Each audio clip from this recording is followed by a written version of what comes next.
in the fall. This is the home of the Dallas Cowboys. But tonight, Texas Stadium has been transformed into a playing field of dirt. Home to the best Supercross riders in the world.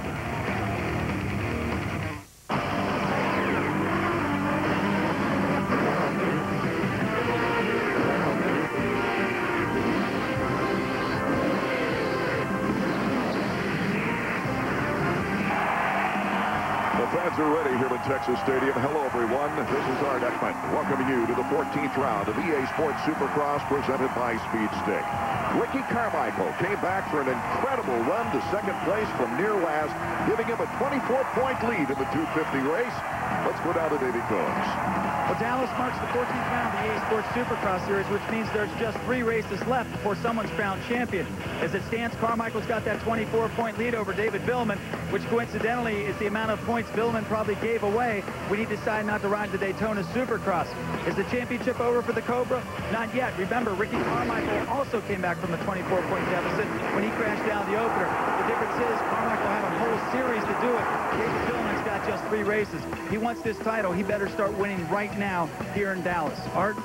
Our Suzuki storyline for tonight is Ricky Carmichael indestructible. You'd think so after last week's face plant. We have 3 riders within 9 points to battle for third. And after Nathan Ramsey's surprise victory last week, will we have another first-time winner tonight? Former champion David Bailey, let's take a look at the Speed Stick track map. Long start here in Dallas into a tight first corner, which goes into a tight second corner. I expect to see a big jam up right there. This rhythm section has 2 ways through it. We'll see some passing right there. After this whoop section, they get into the triple jump. That's right here, leading into another whoop section that's got to clear a 20-foot gap before they cross the start, get the signal from their mechanic. After they go over the finish line jump, they go back into the first corner. This track should provide some very, very close racing as we look at McGrath. Skip Norfolk, his mechanic, getting out of the way now as we check out the lineup for our first qualifying heat. It should be a great one. With David Vuillemin second in points, former 7-time champion Jeremy McGrath, Nathan Ramsey coming off his win, Fonseca. He was one of the 5 leaders last week, along with Tim Ferry. And we got Huffman, Waugh, Johnson, Pavalli. We're set to go. Let's see who can get through that tight first turn after the long shoot. Look at Nathan Ramsey on 25 on the Honda. The 4-stroke Honda, their first win last week. And he's got a challenge already from Fonseca. 2 Team Hondas out in front. And right there's McGrath trying to split the 2. McGrath trying to go bar to bar. McGrath triple. He goes into the corner. The crowd's going crazy. Bar to bar on the ropes. We come with Ramsey and McGrath. What a great start for Jeremy. And he played the corner beautiful. He knew Ramsey would try to square him off and took his time a little bit, so Ramsey had nowhere to go. Jeremy's so clever. He's been doing this for so long. You don't win 72 races and just kind of wing it. He's got every move. I thought maybe the 4 strokes might have a little advantage on this slippery soil. Well, you know what's interesting is that this year, for the first time in probably 4 or 5 years, the track is beautiful. And the dirt is not as hard and slick as usual. Pretty tacky. Yesterday was dry, but today they've kind of fresh dozer tracked it here and there, and it's staying loamy. Once again, they put a lot of lime in it. They were anticipating it raining here on Saturday with the open hole here at Texas Stadium. They wanted to make sure they had enough lime in it to hold true, and it turned out to be just something beautiful now. Jeremy McGrath starting to pull a little lead on Nathan Ramsey with Vuillemin in third, number 12, right there on the Yamaha. Vuillemin, as Davey said earlier, has got to make a move here tonight if he hopes to win the 250 championship and take that trophy, that number 1 plate, away from Ricky Carmichael. Here's Ryan Clark trying to qualify for both 125s and 250s. We're on board with Ryan. Gets passed by Pavalli right there on the inside. See him look to his right. Okay, who's next? He's got to triple into this corner before the finish line. He's got enough of room right there where he can afford to go in on the left and get a good sweeping run at it. Still doesn't have pressure too bad behind him from Waugh. Still he's in 7th place. Only the top 4 go directly to the main event. The rest go to the semifinal round. This is the section where Jeremy took the lead. He'll triple from here. Well, he wasn't able to do it. As It's a tricky section, and that's why Jeremy was able to go to the lead. Check out the start again. Ramsey just putting that four-stroke tower down. He beats Jeremy out of the gate. Jeremy actually gets pinched off. Does not get that great of a start, but he leaves it on just long enough. Goes around Pavolny. Fonseca comes in on the outside, but Jeremy tucks it right around and stays in good shape. That's sticking to your game plan there. Yeah, and it set him up for that beautiful move he made down the rhythm section for the lead. 54-second lap on the last one, a little longer for Fonseca. You see 55.8 for the fourth-place rider with Ferry on his tail for that final transfer spot. McGrath capturing his second podium of the year for the third place in Pontiac in the last race, while moving into third in the championship points race. We look back now as Ramsey is starting to get some pressure for second place from David Vuillemin. Vuillemin wants to show strong early here, David. Well, he also, it's just good for his confidence. It's good for the starting position to the main event. And he needs to get up there and challenge and try to run with Jeremy, see what Jeremy's doing, because MC is a second faster than everybody else so far. David Vuillemin, we wondered if he was discouraged after going by Ricky Carmichael, who was down, and then Ricky coming all the way back to take points away from him. We asked him earlier this weekend. I need to win and get some points, but, you know, but now I need a mistake from Ricky, another one, but seems like he doesn't do very much mistakes, so I don't know. I'm going to try my best, and I'm going to focus on racing, focus on my stars, and try to win. Even if I win and don't get the title, that'd be okay. You know, it's a good season. We've got a battle going on as Ferry and Fonseca were going at it for points. Now Vuillemin's in the clear into second. I'm wondering if he can reel Jeremy in. He hasn't really had a clear track, Vuillemin that is, to be able to take the lines he wants. Now he can, and I'm wondering if he can reel Jeremy in, or at least maintain the lap. He's been a second off so far. Ferry's starting to put some pressure on now. So Ramsey struggling just a little bit to keep the pace necessary to stay with the leaders here. Last week's winner. Ferry comes in front of Ramsey, but Ramsey comes out of the corner on his first. In front of him, I should say, is now Ferry. Good contact, good block pass by Ferry, and look at who's coming up the side. Yeah, Number 24, Fonseca. he's losing his timing right now a little bit, kind of getting flustered. Maybe riding a little bit tight. Hard coming off the win. It goes to you a little bit. Hard to get back into your rhythm because you start thinking about, okay, well, now I've won. I should be able to keep winning, especially a heat race. And you get a guy pressuring you, and you just go into the defensive mode and start messing up. Well, this is for the final transfer spot, too, for the two-team Hondas. McGrath, Vuillemin, Ramsey, Ferry, Fonseca, they're all in the battle. And as we found out last week, anything can happen. Every leader went down in the main event in the 250s last weekend. During the last lap, Vuillemin was able to shave a second off of Jeremy McGrath's lead, so the battle for the lead might shape up here in the closing lap. 247, Evans is going by slowly. Yeah, we're in the closing lap. He'll be getting the white flag, and Vuillemin is starting to tighten the screws on MC a little bit. There's McGrath, number 2. On that floodlight Yamaha. Beautiful the way Vuillemin still hops off that plateau over the jump before the mechanics, then just flat tracks it around. It's not pretty the way he gets to the corner, but it's faster. I had a feeling that Jeremy was a little disappointed after riding by Ricky Carmichael that he only got a third, because he was one of the 5 or 6 riders that had a shot at winning last week. Yeah, it feels like if he hadn't got hung up behind Ramsey, that really wrecked his momentum, and a couple of guys got around him when that happened, and he had to get back by, cost him some time.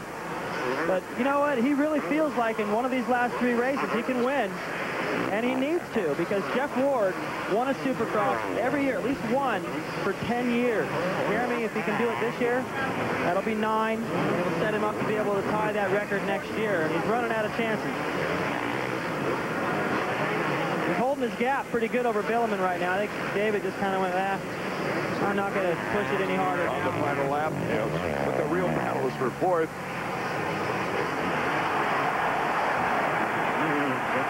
The checkers and the light bulbs, the flash bulbs go up for Jeremy McGrath. McGrath. The final transfers from Fonseca in front of Ramsey. And Ryan Clark finishing out the first qualifying heat for the 250s. He'll be going on to the semifinal round. You see Ramsey just shaking his head like, what am I doing out here? He's obviously not happy with what just happened there. But last week, he had to go to the last chance qualifier, and he still won the main event.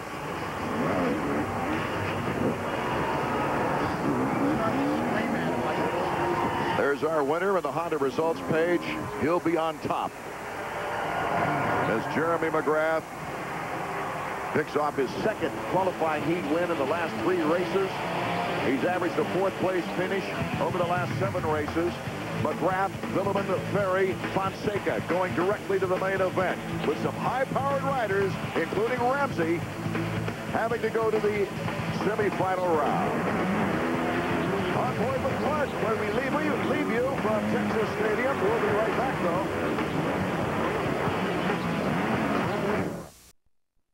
And scooters.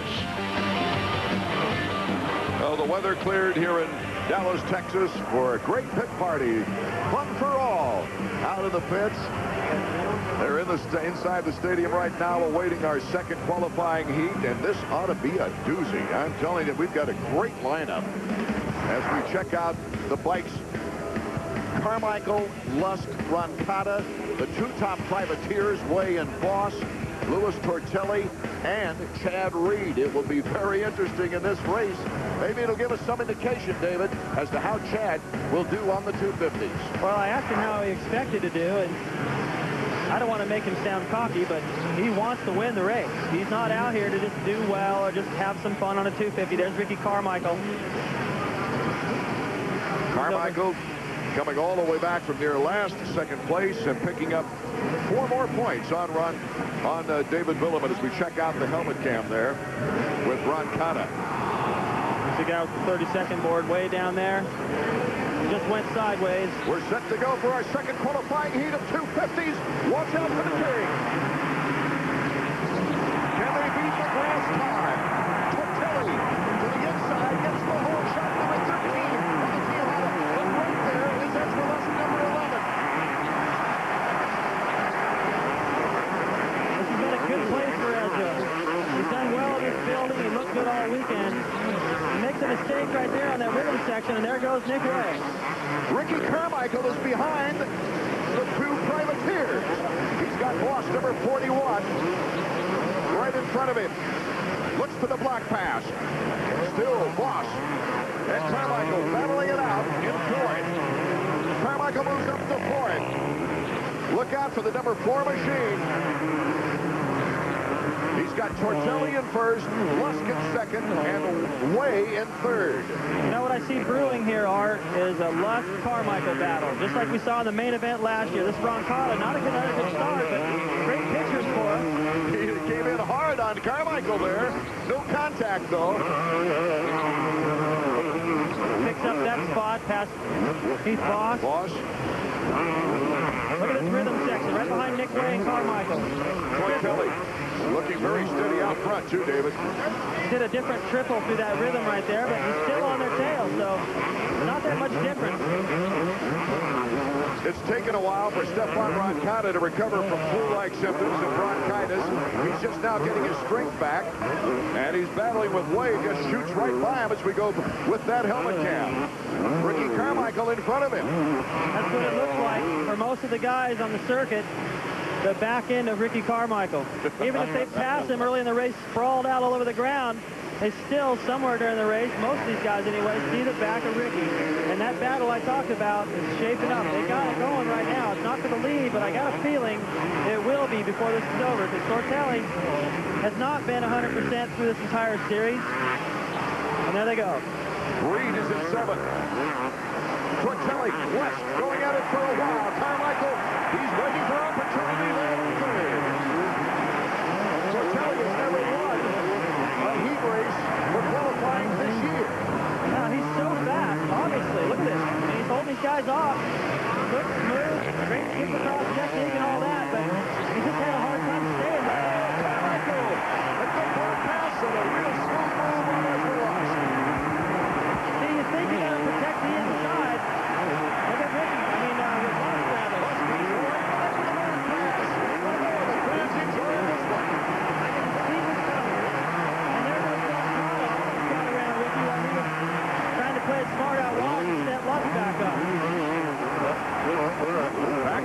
with Roncada, as you see number 4 to his right. Now watch the different timing. He's going to, well, they synchronize up now. They triple. No, he couldn't do that one. He triples that one. Yeah, Roncada's got a slightly different rhythm through there, but he seems to be in the same position by the corner.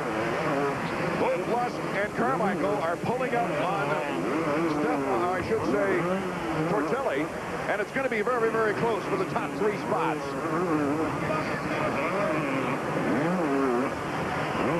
Tortelli getting lots of heat from Lusk. Carmichael in good opportunistic position right now. Ezra's intent. He's been working with a trainer for a few months now, and little by little they're starting to chip away at any doubt he might have about his ability to go out and win a race, and there he goes. Inside, Lusk on Tortelli. Here comes Carmichael. Carmichael tries the inside. Oh, Lusk almost left the bike. These guys are riding on the edge. They're trying as hard as they can. And Roncada is moved in there nicely. Chad Reed is already in. Look at that. Number 4 is out in front. Ricky is excellent to be able to just dive in where it doesn't look like there's any room. Lusk looked over to his right even and thought, okay, I got it covered, and Ricky still found a way in there. Many of you loyal fans will be wondering why Ricky Carmichael's not on a red bike.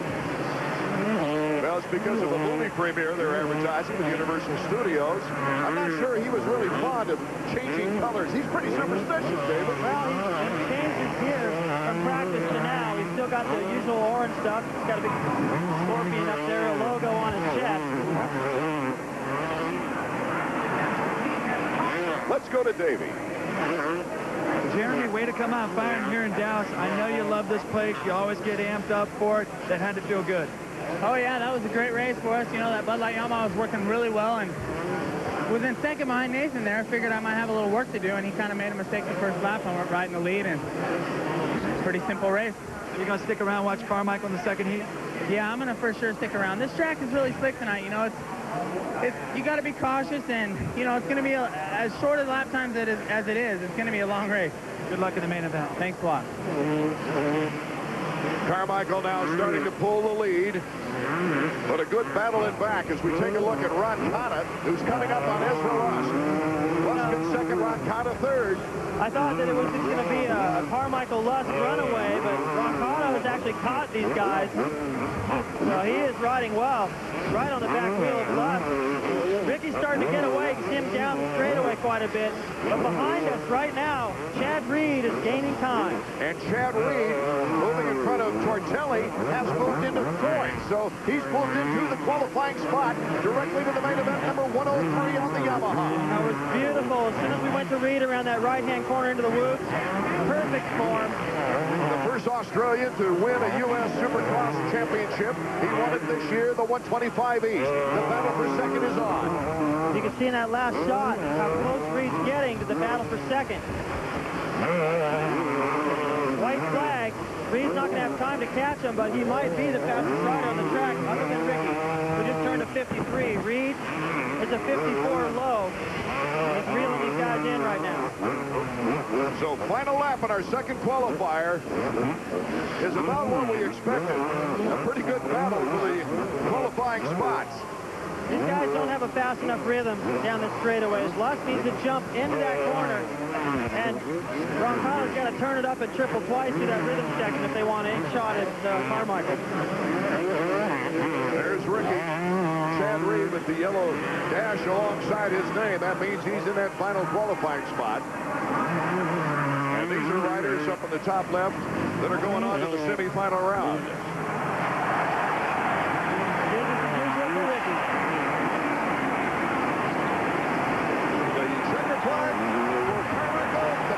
Second, won by Lusk, number 11. Look how close Reed got to those guys. He reeled them in that last lap, turning a faster lap than they did, but still a little bit off of Carmichael's time by about 3/4 of a second. He ran the first 3 races in 250s out west before his 125 East season got underway on a stock bike and did very well. Well, it was pretty much stock. I mean, it's the Yamaha Troy bike. They do all they can to make it good, but the works Yamaha but compared to this one, yeah, has a little bit of an edge in terms of the engine and stuff. And it took them a little while to get used to it. They're trying something different, I think, with the flywheel weight, so the bike wouldn't hit so hard on the slick surface. It didn't seem like he liked it, but he was definitely on pace out there that time with everybody other than Ricky. our Suzuki results page now for the second qualifying heat of the 250s here at Texas Stadium. Carmichael, Lusk, Roncada, and Reed go directly to the main event. Tortelli, Voss, Wade, and the other riders will go on to the semifinal round where the top 5 go directly to the main. But right now, it's been a wonderful display by Ricky Carmichael. Nice. We're back at Texas Stadium with some great helmet cam shots from our qualifying, which was an exciting qualifying round for the 250s.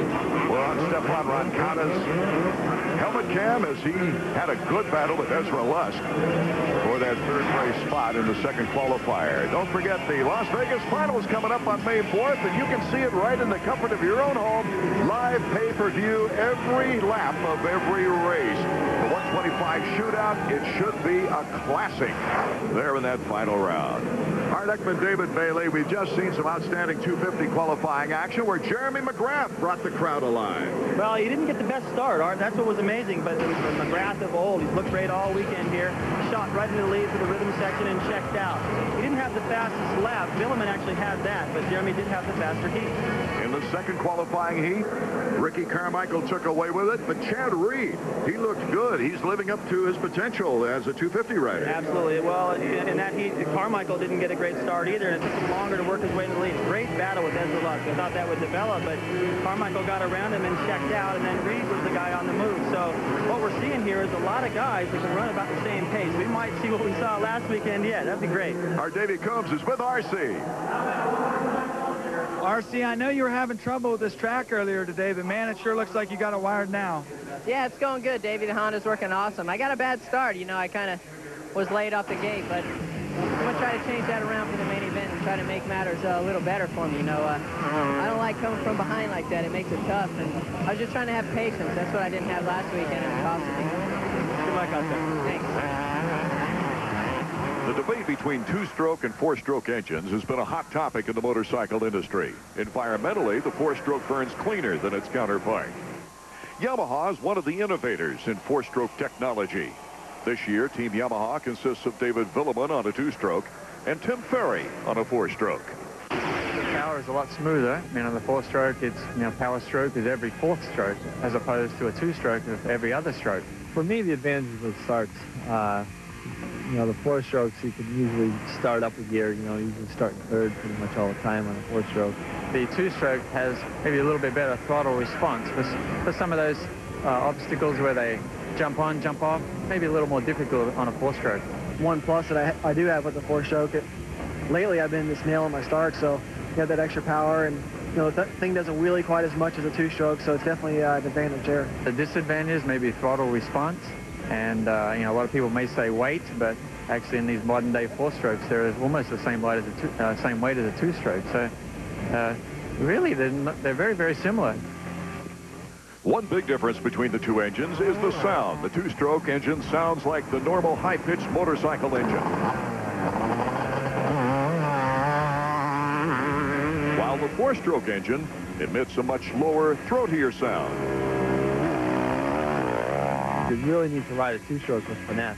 With a four-stroke, you can, you know, they're real smooth power, so the wheel doesn't really break loose as much as a two-stroke, so it's a lot easier to ride on a hard, slippery situation. You know, it doesn't have like a real snappy kind of power. You have to learn not to really be really aggressive and like really push the issue and not try to go faster than what you're really capable of, because the bike's a little faster, it's a little bit heavier, and you can get into trouble a lot more.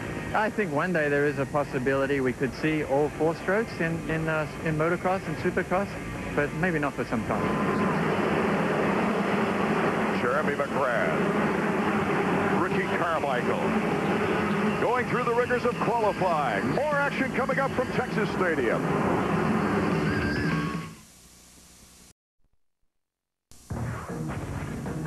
Back at Texas Stadium for more 250 Supercross action. Earlier this afternoon. The sky's cleared. Great pit party. That's Nathan Ramsey signing autographs. He's on top of the world after his very first 250 victory last week. He's our EA Sports Rider of the Week. Some of the action from the earlier heat tonight as he had to go to the semifinal round, but he still has that distinction of becoming the first Honda four-stroke winner in Supercross history. He's also the second rider ever in Supercross to go through the LCQ to win a main event. We'll be back with more action from Texas Stadium right after this. Back at Texas Stadium earlier this afternoon, Ezra Lusk greeting the fans, signing the autographs. Unique to this sport is the fans' ability to get up close and meet the riders. Ricky Carmichael, between bites of a sandwich, taking his lunch hour off to shake hands with the fans. As some 44,000 have filed into Texas Stadium, getting ready for the main event. Tonight's Honda flashback. About the only thing that can stop RC swap through the record books, David Bailey. Round one at Anaheim, over the handlebars, getting pressure from Mike LaRocco, makes the mistake, knocked himself silly. This was round 13, chasing his teammate Fonseca, loops out, falls off the back of the bike, face plants, gets up in a full sprint with his visor in the way, charges through the pack to second. The top five advancing to the main event out of the semis: Ramsey, Pavoni, Huffman, Clark, and Keith Johnson in semi number 1. And in semi number 2, Nicholas Way and Heath Voss, the two top privateers. The Nissan LCQ results: Sebastien Tortelli having to go all the way to the last chance qualifier, but he qualified along with Jean-Sebastien Roy. Starting grids: Jeremy McGrath and Ricky Carmichael winning their qualifying heats, along with David Vuillemin. Tim Ferry, this could be a good track for him, David. Well, I like the fact that it's a long start and he can put that four-stroke power to use, and I think he's a little frustrated with what happened last week. He had that race, looked like in the bag, and he made a silly mistake to try to make up for that here. 20 riders, 20 laps. There's Ricky Carmichael trying to extend his points lead. Jeremy McGrath, who's won here only twice in his career.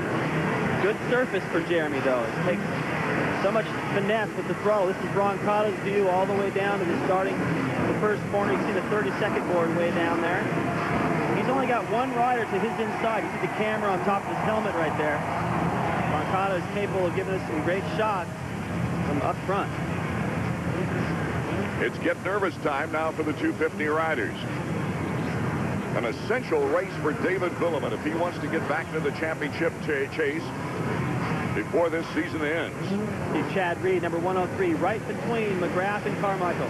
We're set to go from Texas Stadium. 250 main event underway. McGrath, a good lead. The Powerade hole shot. Jeremy McGrath. Oh, he's got a yard sale behind. Ezra Lusk is one of them. Chad Reed also collected in that. Fonseca up there to the left. And out in front, Jeremy McGrath, the former 7-time champion. But look at that, number 4. Right behind him, Ricky Carmichael in great position. And David Vuillemin. Vuillemin has had a tough time getting starts lately, but he decided to take that little port clip off the front end and lowers the front end. A lot of guys are getting good starts with that now, but he decided to go without it. Let's take another look at the start, David. Well, watch Chad Reed and McGrath. Watch the way they shift with their heel. They don't have to change their position. You can see that Ricky gets an elbow on Chad Reed, and Chad and Fonseca get into each other, and that starts the domino effect and pushes Damon Huffman off to the outside. There's Vuillemin just ahead of Roncada. You see all the... Only coming in number 48. Looks like Roncada ran right over that tuck block and was able to keep going, which is amazing. They used to use hay bales. That would have probably caused him to go down. These tough blocks to sort of absorb the bike as they ride over him. So McGrath, Carmichael, and Sebastien Tortelli, who won the LCQ, is in 3rd place. Don't forget, in our last race, well, bad news now for Fonseca. In our last race, I was going to say, though, Nathan Ramsey came all the way from winning the LCQ to winning the race. And Tortelli showed well early before he crashed in that race. But Jeremy McGrath, who captured his second podium of the year in Pontiac, moving up into third place in the points in front of Ezra Lusk, is leading Carmichael. And Carmichael doesn't look like he wants to make a move yet. Well, he's being patient right now, and he doesn't have any pressure from third. So I think Ricky feels like, based on what's been happening for the past couple of years, that Jeremy is strong in the early going, so he'll go ahead and let that just sort of pan out. But he knows that by the halfway mark, especially the second half of the race, that he should be able to make the move on Jeremy. What I don't like here is that McGrath is running the right side of the loop. That leaves the door wide open in this left-hand corner. If Ricky's able to get closer, it's going to be a problem for McGrath unless he changes his line. We could see a real battle in the whoop section if that holds true. The lap time's held out there of 54. It's a little bit slower than what in the heat race. Actually, it was Vuillemin with the fastest lap in the heat race. Jeremy with the faster heat than Carmichael only by a second. So these guys are riding as fast as they can go, and everyone's so even, but where it really changes is down the stretch. Carmichael is able to maintain those lap times when everyone else starts to fade a little bit. Two more races after this one, of course. You can hear those races live on ESPN.com. The key word is Supercross. Chad Demiani and Jim Holly bringing you the play-by-play live action from Salt Lake City and Las Vegas.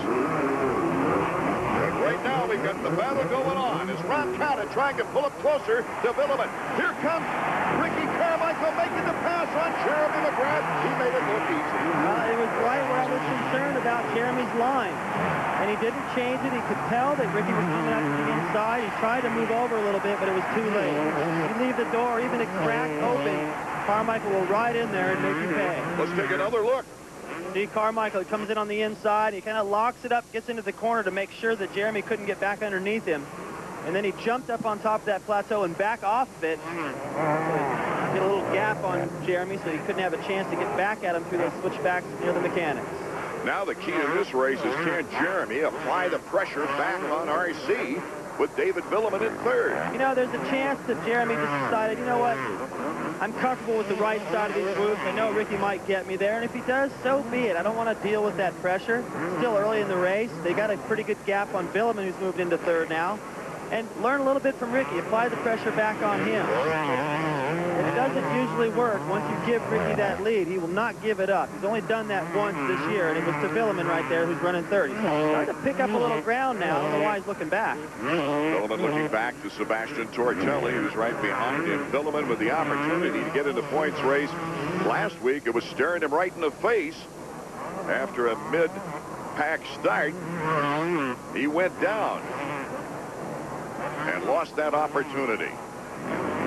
There's the points chase before Daytona. Carmichael was trailing by 20 points. After Daytona, which Vuillemin did not run because of injury, he came out of that 5 points ahead for Carmichael, 5 points behind for Vuillemin. And now 20 points coming into this race.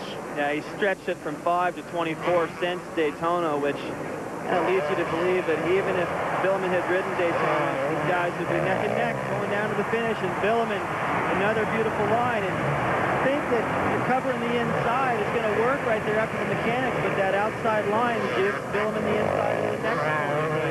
He's thinking quite a bit ahead right there to make the move on Jeremy, who just doesn't seem up to speed right now, which surprises me. He's normally very sharp on this slick surface. So Vuillemin moving up into good position to put the pressure on Ricky Carmichael after 6 laps. Carmichael, Vuillemin, McGrath, the order. From Roncada's helmet cam, we'll be right back to Texas Stadium. It was an afternoon of fun out in the pits here at Texas Stadium. The fans enjoying the BMX exhibition. Inside the stadium right now, Ricky Carmichael trying to add to his points lead as this season winds down in 250 Supercross. Number 4 right there is Ricky Carmichael on his newly designed bike as far as the graphics are concerned. And right behind him, David Vuillemin. And it looks like David Vuillemin is starting to pull up on Ricky Carmichael now to make a serious challenge. David has much more finesse than Ricky Carmichael. If you listen to Carmichael through all the corners, he rides a lot on the clutch. He's got the power just pin. Vuillemin, it's throttle control. He picks a little bit better lines, I think. He seems to carry more momentum through the corners, and he is reeling them in. Here's Roncada through the long rhythm section. His timing through there isn't the fastest way, I don't think. He's not tripling through there twice. But he's still running a solid race. Boy, it gives you a good idea what it's like being right on that bike. Whoa! A pass made just as he went wide on the berm. He's been battling with Nathan Ramsey. He won last weekend, Nathan Ramsey, on that 4-stroke, and I think that 4-stroke might have a little bit of an advantage over Roncada on the slick surface. Carmichael and David Vuillemin now. Looks like it's coming down to that as the two pull away from Jeremy McGrath in third. Vuillemin is definitely applying the pressure to Carmichael. And that's what you have to do. You've got to push. If there's a trap, oh, see, there's already a mistake by Ricky. Vuillemin not quite close enough at that point to take advantage of it, but he's coming up and showing him a wheel or two. Look at Vuillemin. He's just riding. He had an opportunity to get in and put the pressure on Ricky. Look at him. He's just laying up right here. He does not want the lead, it appears. He's got to attack Ricky. I was just about to say what he was doing was putting the pressure on Ricky. He had an opportunity to show him a wheel, get in there, really apply more pressure, maybe even get up side by side and push him wide, and he didn't do it. Last week, he got a little impatient going in toward that tunnel, a little hot, braking hard, not trying to run into the back of Lusk, and went down. Watch what happens to Ricky. He jumps to this loop section, and he goes to get a little burst of power to jump up on the plateau, and I think he spun right there. Had a little bit of the wrong timing, I think, the way he landed in those bumps. And Vuillemin, he must be just very confident right now. He was able to reel Ricky in pretty quickly, and going back to that race in Indianapolis, Art, where he was able to get him on the last lap. Maybe that's what he's thinking, because it looked like on his chalkboard it said to wait. And I think he can wait on Carmichael, but we'll see. Vuillemin made it work in Indianapolis. He's the only guy that's been able to run Ricky down, so maybe he knows something we don't. I don't know if I'd still give him the opportunity, though, the way he's performed recently, especially between round 3 and round 12. Ricky Carmichael has led 132 of the last 180 laps. He's won the last, out of the 10 races, the last 10 races, he's scored 8 wins and 2 second places.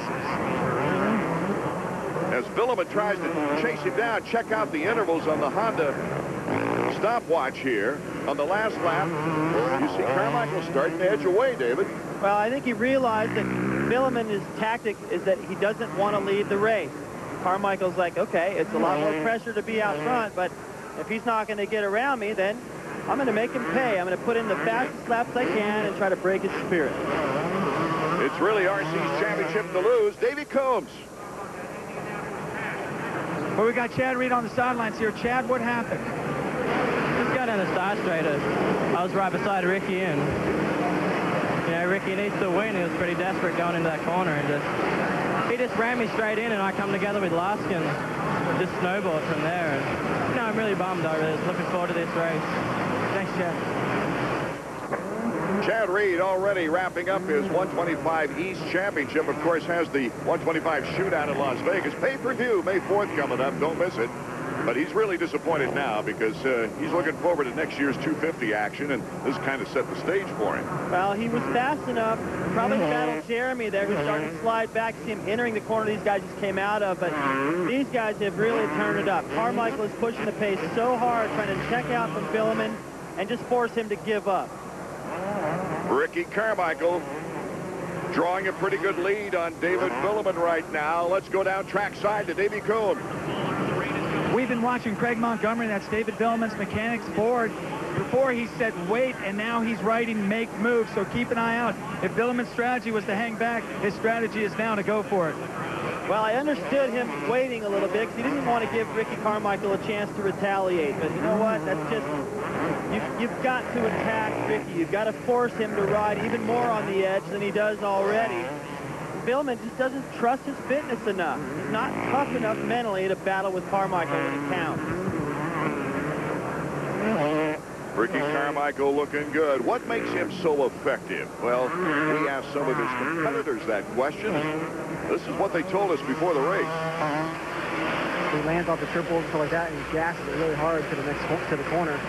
Everybody else is kind of, landing and, just going to be getting half while he's like wide open, sitting down, leaning back, getting every, bit of traction as hard as he can. His power to weight ratio is, up there. He's a smaller guy, but really, really strong and able to maneuver around a lot easier. If he doesn't win, he goes psycho, which used to piss me off when he was in the team with me. He rides that track like it's an outdoor track in the corners, and he pushes 150%, and he's always on the edge. If number 4 on that Honda wins this race, he's only one more win away from Jeremy's 96-97 record. The most wins in 2 consecutive Supercross seasons. Ricky would have 23 to Jeremy McGrath's 24. Putting it in perspective, David, Jeremy would have 2 less races in 2 seasons. Carmichael's percentage is ridiculous, and it's his commitment to winning that's unmatched. Last week, the ride he had without a front brake, with his visor hanging in his face, coming from 19th, a bad crash. And I think a lot of guys sort of just called it a night from there. Got to make it 17th. Ricky was mad. I think he won more fans with that second place finish than he did in many of his wins. Yeah, and people little by little are going to realize this guy is bad. He wants to win, and he's excited. And you have to admire that. And right now, he is forcing Vuillemin to just have to give up. I don't think Vuillemin right now has the strength Ricky has at the end of the race, and it's frustrating. I've been there before. We've been a little bit too tired to just access your potential. Right now, Vuillemin's got speed to catch Ricky. He doesn't have the energy to do it. Well, he certainly put Team Honda back on the winning map, that's for sure. Honda's... I don't think they ever really lost it, Art. The bike has always been great. The team has always been committed. They got the people there to do the work.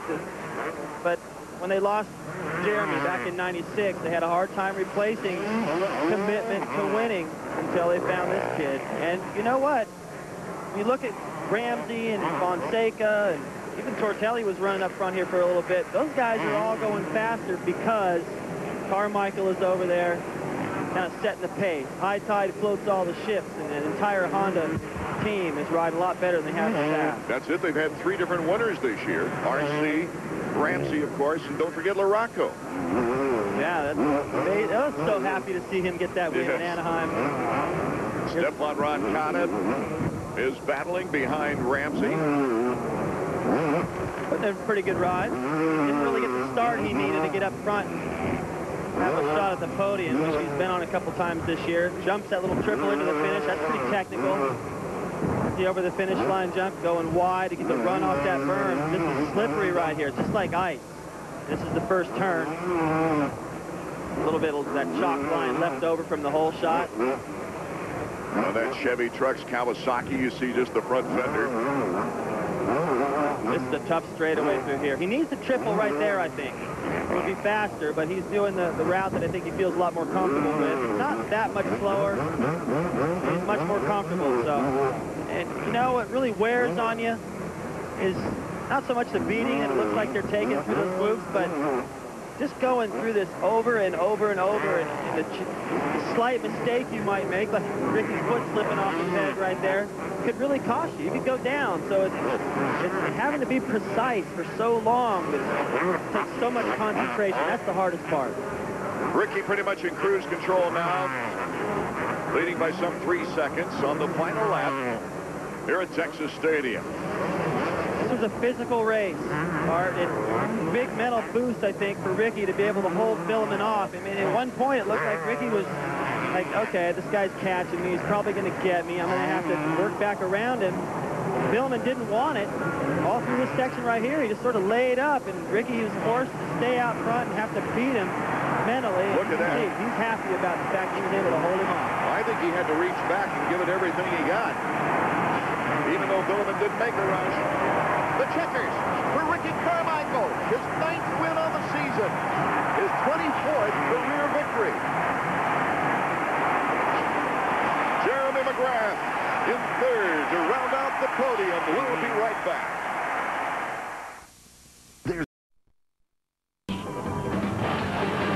And to beginning of the show, we asked, is Ricky Carmichael indestructible? As we take a look at the Honda results page, you have to say yes. Carmichael, Vuillemin, and McGrath on that podium as Voss and Way in that battle for the top privateer getting into the top 10. Let's go to Davey.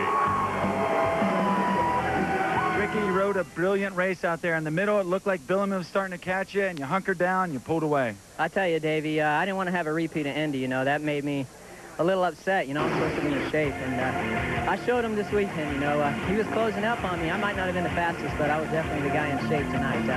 You know, those guys are in good shape, but I had a little bit extra, and that's what I needed to carry me through the last 10 laps, and I started inching away, and I just wanted to stay smooth. I started to slow down, started going faster. RC with his new Scorpion King graphics. As we take a look at the point standings right now, he's gained a 27-point advantage over David Vuillemin. How about Vuillemin's strategy? Davey Combs. David, you put in some brilliant laps out there. You had a hook in Ricky, and then you seemed to let him off. What happened? Yeah, I almost passed him like around midway, and I didn't want to pass him that early because 10 laps in front of Ricky is very difficult. So I wanted to wait at least 5 more laps and see, and after that, you know, you get a little gap. I cut some lappers, but you know, I'm kind of disappointed because I felt like I was really strong and really fast tonight. But you know, Ricky was smarter than me, actually. As we look from the helmet cam, congratulations, 5th place finish to Roncada with that camera. Las Vegas finals coming up, pay-per-view live direct on May 4th. Jeremy McGrath will be there. He added to his 3rd place advantage. RC starts another win streak. 9 wins on the year for Ricky Carmichael. Our next telecast coming up, the 125 show from Texas Stadium. This has been a presentation of the ESPN, the worldwide leader in sports. For more information, log on to ESPN.com.